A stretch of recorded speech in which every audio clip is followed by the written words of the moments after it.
This photo story is meant to give you information about the African country of Burundi. Burundi is a small but densely populated country in Central Africa. It is bordered by Rwanda to the north, Tanzania to the east and south, and the Democratic Republic of the Congo to the west. The language spoken in Burundi is Kirundi, also known as Rundi. It is the official language of Burundi, along with French, and is also spoken in Rwanda, parts of Tanzania, and Uganda. About 4.5 million people speak Kirundi, most of whom live in Burundi and belong to one of the two ethnic groups, Hutu or Tutsi. Also, it is not uncommon for Burundians to speak multiple languages, such as Swahili or French, both common languages in their own and nearby countries. English, however, is not as popular.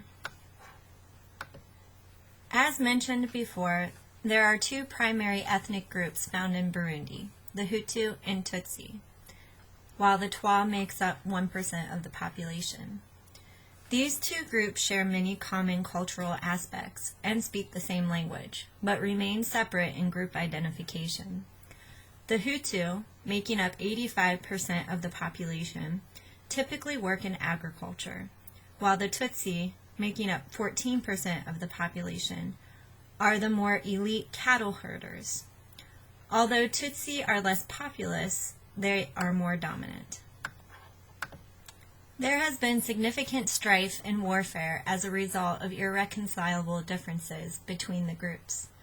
Much of this strife has carried over into bordering countries, such as Rwanda, and remains a source of distress and violence, politically and culturally today.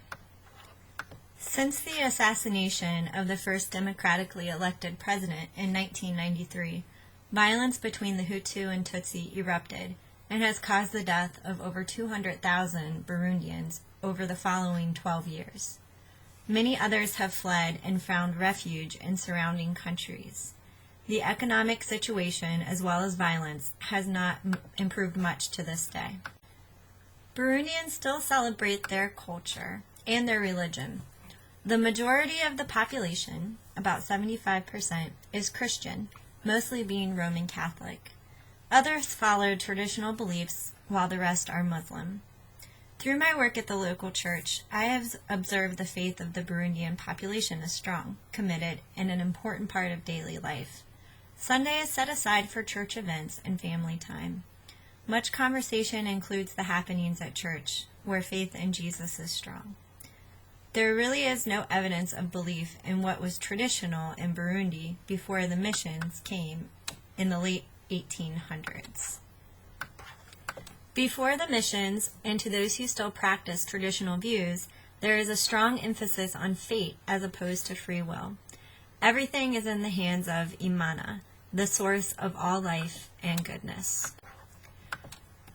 Women often observe the role of a homemaker and are respected for their life-bearing abilities, although they are not considered decision makers in the family or in society as a whole.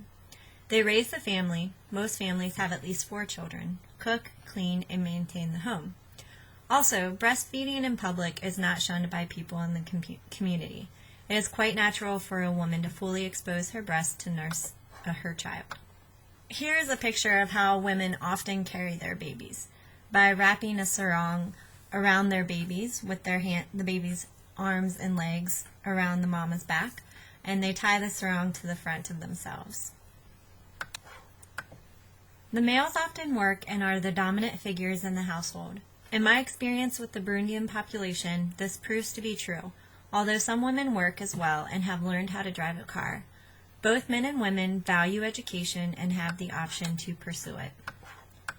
92% of the population lives in a rural setting in a family group too small to be called a village. Families go to market towns to trade and barter agricultural goods, placing value on a good crop and handicrafts. Socializing outside of the family usually occurs here as well. Cassava is ever present in Burundian food. Their diet consists mostly of carbohydrates and very little protein. Vitamins come from fruits and vegetables. The most common foods are beans, corn, peas, cassava, millet, sweet potatoes, and bananas. There is very little sugar in their diet, and so many Burundians have a distaste for typical American sweets. Here is a Burundian potluck taking place at the church I volunteer at in Cincinnati. The fruit salad that I brought, smothered in yogurt, was not as big of a hit because it has a high sugar content. The ladies brought mostly carbohydrate plates, potatoes with some stewed green vegetables on top. And cassava is very, very popular, and they can find it here at a local store. Polygamy was traditionally practiced in Burundi, but today, since the majority of the population are practicing Christians, monogamy is expected in a marriage. It is a common practice for the parents of a young man to meet with the family of his future bride to discuss bride wealth, which is equivalent to a dowry. However, in Burundi, the dowry is given by the groom's family to the bride. It usually consists of cattle, goats, and hoes, but more likely today it consists of cash, clothing, and furniture. Family units are very close in proximity and interact socially, especially in the countryside where the family is the primary and sometimes only unit in the area. Youth are expected to care for the elderly, who are highly respected in the family unit. In my experience with the Burundi population, the importance of the extended family proves to be true. I've attempted to create a family tree of how all the ESL students are related, because they all seem to be. The grandmother is a central part of the family and helps take care of all the grandchildren. Parents live in their own apartment with the children, but brothers, sisters, and grandparents are nearby, and families often take care of each other and socialize together. I'm not sure how immigrant visas work, but many family members of the same family have come over to Cincinnati from Burundi. Understanding the cultural background of an ELL student can give teachers and administrators a great advantage. They can communicate with the family better and avoid cultural taboos. They can also make students and families feel more comfortable in a new culture that they are surrounded by every day. U.S. schools need to understand the situation of a refugee in the United States. Theirs is a different situation from immigrants, as their background most likely consists of broken education, displaced family, and an understanding of violence that no child should ever know. Many refugees in the school system arrive as teens. They may have good oral communication skills in their home languages, but have had no access to learning the written form. It is important to remember that these teens have most likely lived in a refugee camp with limited access to education. Observation in the classroom is a key way to learn what refugee teens can and cannot manage in a learning environment. Here are some shared characteristics of teen refugees. They are often overage for their grade level placement due to weak academic skills or inadequate formal schooling. They have no or low literacy skills in their first language or in English and have little academic content area knowledge. They are socially and psychologically isolated from mainstream students. They need approaches and materials that will help them catch up to compete with mainstream students. And they are at a high risk of failing or dropping out in a traditional academic program. So here's what we can do to help. The school must offer itself as a place of refuge. In order to help accommodate a refugee student, the school should not put traditional academics first. Teens have a limited time to learn academic language in the classroom.